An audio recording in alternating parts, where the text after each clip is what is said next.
राज्य में प्राथमिक विद्यालयों के शिक्षकों, विद्यार्थियों और स्थानीय निकायों के शिक्षकों की लंबित मांगों को लेकर सरकार द्वारा लगातार उपेक्षा की जा रही है। इसके विरोध में गोंदिया में भी जिलाधिकारी कार्यालय पर शिक्षकों ने अपनी विभिन्न मांगों को लेकर महामोर्चा निकाला। स्थानीय निकायों के प्राथमिक विद्यालयों में छात्रों की शिक्षा समाप्त करने की नीति को एक हालिया सरकारी फैसले से उजागर किया गया है। ऐसा आरोप करते हुए और अपनी विभिन्न मांगों के समाधान के संबंध में शासन स्तर से कोई अनुकूल भूमिका नहीं होने और शिक्षक संघों से चर्चा कर मुद्दों को समझने और अनुकूल निर्णय लेने में सरकार उदासीन है। इसके चलते राज्य के स्थानीय निकायों के प्राथमिक विद्यालयों के शिक्षकों और वहां पढ़ने वाले विद्यार्थियों के अभिभावकों की नाराजगी को ध्यान में रखते हुए राज्य के सभी प्राथमिक शिक्षक संघों ने जोरदार आंदोलन शुरू कर दिया है। तर आज 25 सप्टेंबरला पूर्ण राज्यामध्ये एक दिवसीय रजा आंदोलन हा शिक्षकांचं आंदोलन आहे आणि शासनाला या आंदोलनाच्या माध्यमातून सांगायचं आहे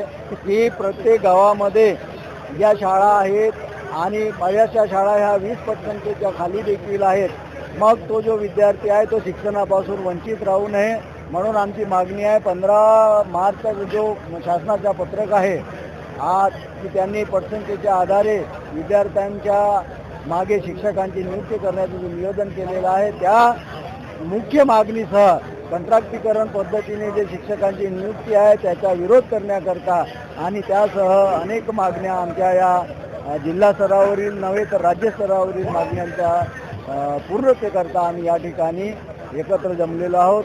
आज गोंदिया जिल्ह्यातीलच नाही तर संपूर्ण महाराष्ट्रातील प्राथमिक शिक्षक किरकोळ रजा घेऊन या आंदोलनामध्ये सहभागी झालेला आहे। शासनाच्या जिल्हा परिषद शाळांच्या विरोधात, खाजगीकरणाच्या विरोधात जिल्हा परिषदच्या शाळा टिकवण्यासाठी आज शिक्षक रस्त्यावर उतरला। हे शासनासाठी खूप लाजिरवाणी गोष्ट आहे असं मला म्हणायचं आहे, कारण आम्हाला गुरुजीला जे काम दिलेलं आहे विद्यार्थ्यांना शिकवण्याचं ते काम आम्हाला करू द्या अशी अर्थ हाक आम्हाला शासनाला करावी लागत आहे। हे आमच्यासाठी आनंदाची आहे, विद्यार्थ्यांसाठी आनंदाची बाब आहे, परंतु शासनासाठी मात्र खूप लाजिरवाणी गोष्ट आहे।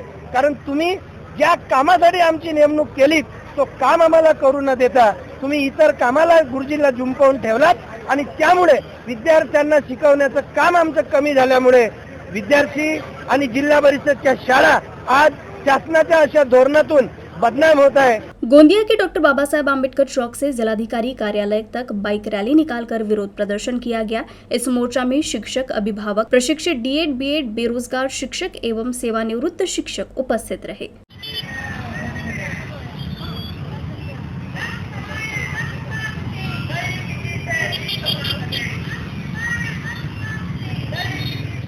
या ठिकाणी मोठ्या संख्येने हा नावाचा प्राणी आणला आणि या कंत्राटीकरण शिक्षकाचा जन्म घेऊन